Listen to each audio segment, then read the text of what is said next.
The Bolshevik Revolution of October 1917 was hugely influential. It was probably the most important political event since the French Revolution of 1789. It lit a spark both under the revolutionaries of Europe and under the reactionary monarchies and capitalist states who struggled to put down those revolutionaries. In this series, we'll be examining a few of the rebellions inspired by Red October. Today we're going to look at the general state of Eurasia 1917 to 1923, and then zoom in on the Irish Soviets of 1919 to 1923. The First World War was absolutely miserable. A war declared for imperial pride that led to 20 million people perishing in the trenches of the Western Front, choking to death on gas, or dying from want of food. By 1916, everyone knew the real face of this war, and nobody wanted it. The socialist movement that had spread across Europe in the first part of the centuries was wrapped by one of its most important splits in 1914. Support the war, or don't. And though it seems like an easy question today, what honest-to-God communist or anarchist would march through the streets with a war with Iraq placard?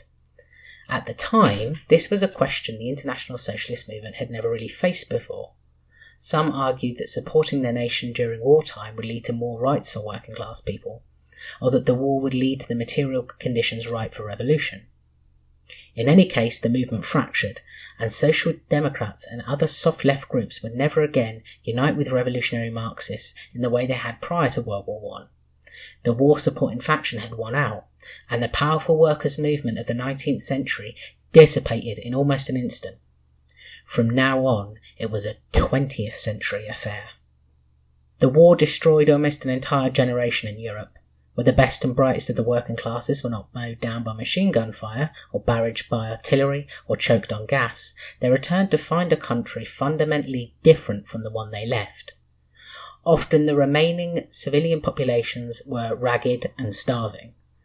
German citizens at the end of the war suffered Erstatz food and the harsh turnip winter that left adult men on only 1,500 calories a day. In Britain there were no homes fit for heroes, as promised by Lloyd George, or the like of bombastic loyalty celebrations we have today.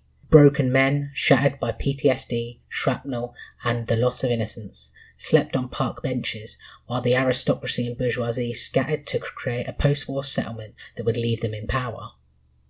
All the promises made by all the old governments of Europe, and there had been many promises, proved to be words in the wind. The war was not glorious, not quick, and not decisive. All it had been was slaughter.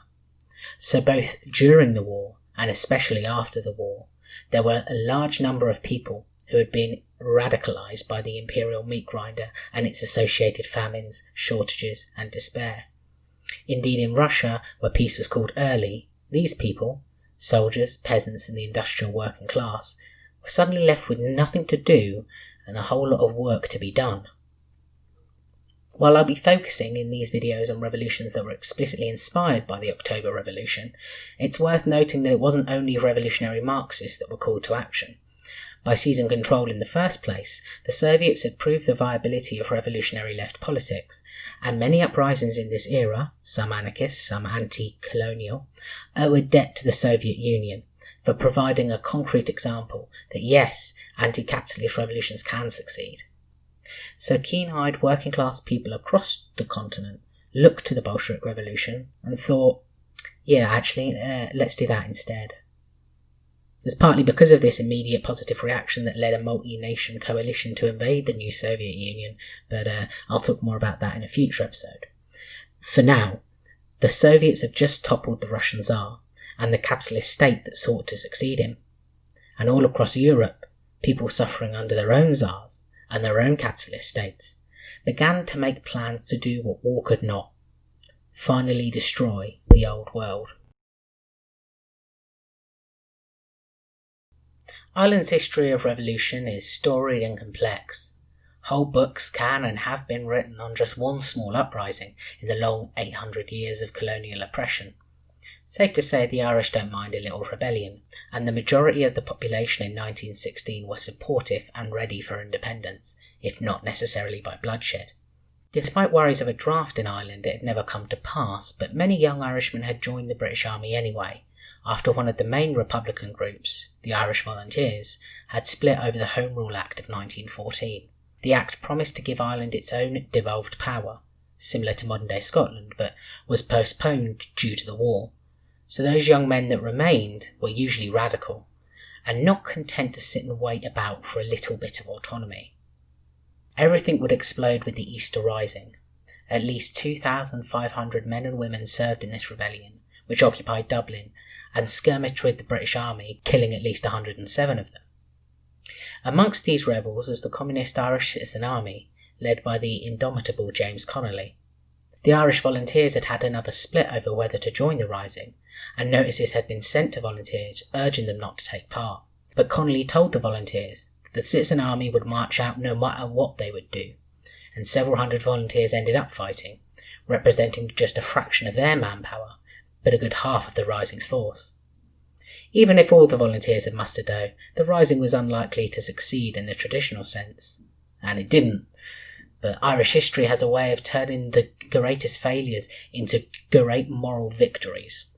And as the British turned their guns on the leaders of the insurrection, they made little effort to avoid killing innocent civilians. Even for those undoubtedly guilty, they were given a show trial and executed as soon as possible, ramming the rebels through the system. Those that weren't shot on sight, of course. Many leaders, including Connolly, who was so injured he had to be strapped to a chair for his execution, became martyrs. This brutality turned the majority of Irish people from passive resistors of British occupation into active resistors, and large numbers of volunteers filled the ranks of the revolutionary groups. After the Easter Rising, the Irish Civil War began, a long conflict where ideologically opposed Irish revolutionary forces fought both each other and the British occupiers. The Dublin Lockout of 1913 and the various strikes against British rule in Ireland had also helped tie political, national and social revolution into a single thread. That's not to say everyone shared this view, quite the opposite. The Civil War was a more outward expression of a slogan that had become trendy alongside the first working class victories of the 20th century. Labour must wait. Wait until a nation, De Valera meant. But some people had a different idea of what a nation could be. So the most notable influence of the October Revolution on Ireland was the Soviets, the most notable of which, by which I mean the Soviet we have the most information on, was the Limerick Soviet, and the first one in the city of the same name. It's probably about the time I should define the word Soviet. It means Workers' Council. And this is basically what the Limerick Soviet was, a group of workers seizing control of the city and administrating amongst themselves. So while the name itself was a foreign one, the concept of workers' councils was as old as socialism itself, and particularly espoused by the late Connolly. 10,000 people had converged outside the Mansion House in Dublin to celebrate the revolution in Russia. May Day celebrations got larger and more organised by the day, and with the growing unrest in Ireland following the deployment of the hated Black and Tans, it's probably not surprising that during the Revolution and the Civil War, people chose to embrace these revolutionary, communist, syndicalist and anarchist ideals. So the Limerick Soviet was founded in 1919, and honestly doesn't last very long. From 14th of April to the 27th of April that same year. Robert Byrne, local activist, was shot as part of a prison escape attempt, and the local populace believed he'd been deliberately targeted by a shoot-to-kill policy. General Gariffin, panicked at the turnout of Byrne's funeral, issued an order for martial law, and as the British Army began to impose travel permits on the people, the local unions met.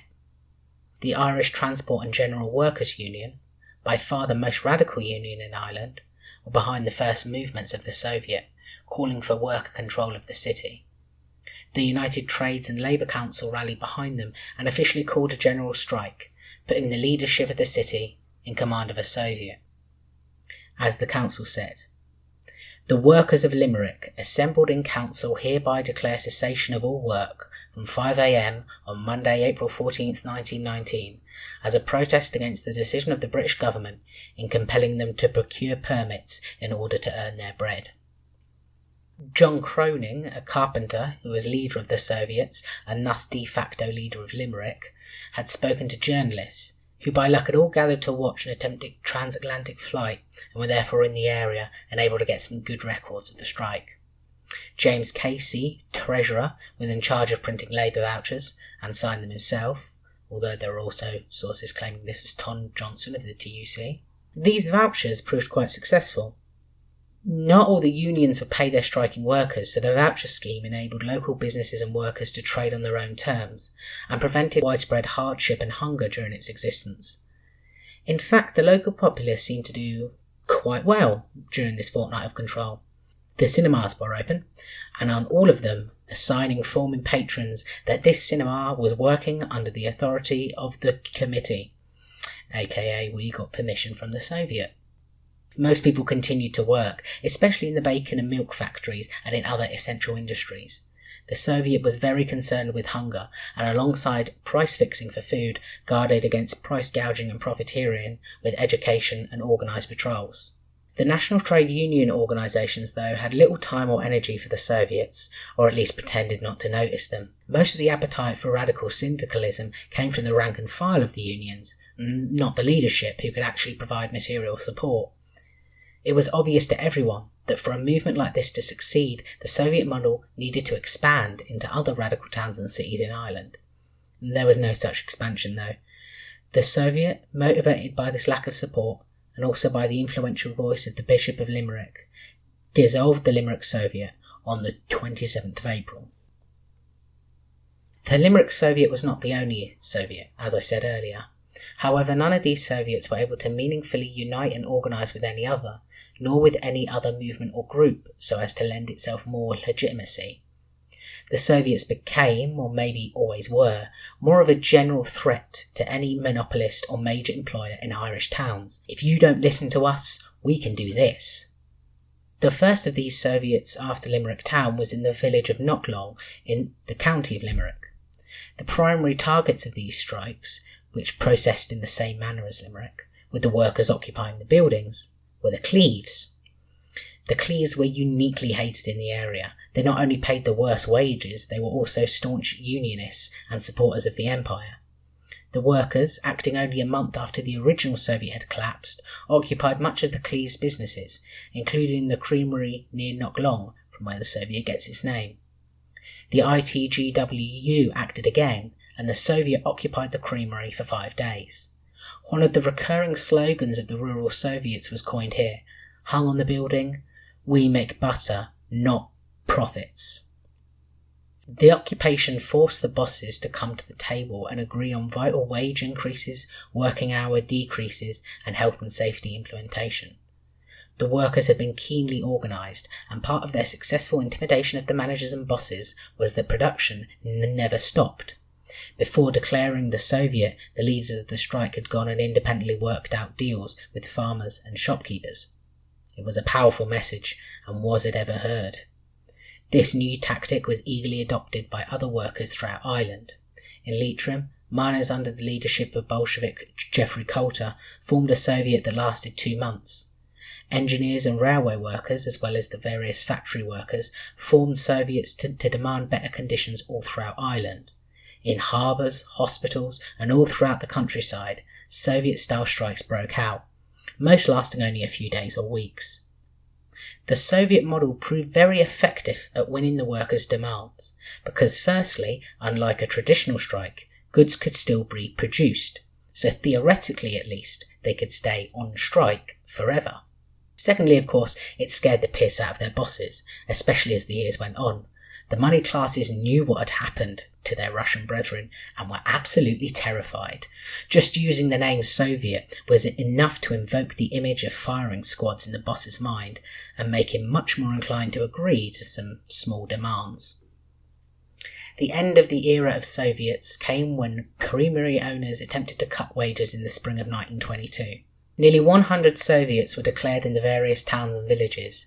The Irish Farmers' Union organised a successful boycott of many of these, and as the Civil War ravaged through Ireland, the Soviets that resisted hunger were often destroyed by one side or the other.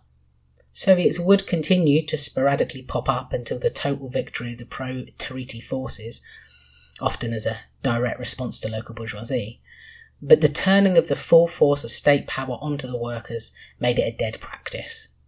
While earlier Soviets had to contend with various factions in the Civil War, once these factions began to fall away, it was harder and harder for them to maintain physical control over land. Actually, the more I study the Irish Soviets, the more parallels I see with the autonomous zones or organised strikes. I don't think that anyone who's studied history or military and revolutionary tactics would say they have a chance in hell at actually causing a revolution in America, but they do represent a successful tactic being carried out in a way that can be used in revolution. Just like the workers managed to keep the people fed, the zones seem to be able to keep pigs out, but neither of them are able to realistically survive when the power of the capitalist state finally turns its eye to them. The Soviets in Ireland failed because of a lack of central organisation and a lack of communication. We can see that all across, at the very least the south of Ireland, workers were feeling a similar impulse, and if the Limerick Soviet had managed to last a few more weeks, were able to link up with the Soviets in the countryside, they may have been able to expand their power. When they did organise, it was too late, and the state had managed to stabilise itself somewhat. But hindsight is 20/20, as they say. While the Soviets were never able to turn Ireland into a workers' state, they did manage to hold on to at least some of the power they had in 1916, and helped to bring an end to some of the worst excesses of the capitalist state, which may have carried over from British occupation if not for their intervention. Despite their lack of long-term success, the Irish Soviets still have a historical memory. They weren't as militant as the German Spartacists, they weren't as long-lasting as the USSR, and they didn't lay the ground for future revolution like the Bolshevik triennium, but they were important. And amongst those revolutions inspired by 1917, it's unique for being perhaps the most successful. Outside of what would soon become the Soviet Union, none of the revolutions of 1917 to 23 were able to establish a socialist state. But the Limerick Soviet and its descendants did prove successful in establishing, for a brief but influential period, a workers' movement that managed to maintain dignity, democracy and peace amidst violent civil war. That's all for this part, but coming soon, early in the new year, we're going to look at the Hungarian Soviet Republic and the Bolshevik triennium of 1918 to 1920 Spain. After that, we'll examine the Spartacists and wrap this series up with a full conclusion. I did want to get this video out as soon as possible, so it's introduction and part 1. Sorry about that, but if I had done the full video, it wouldn't have been out until like late February, at least. Shout out to Libertarian Leninist Rants, you're a real one. Check out their channel. Any other leftist YouTubers podcast, feel free to message me for a shout out. Thank you for watching, comrades, and I'll see you soon for part 2 and part 3.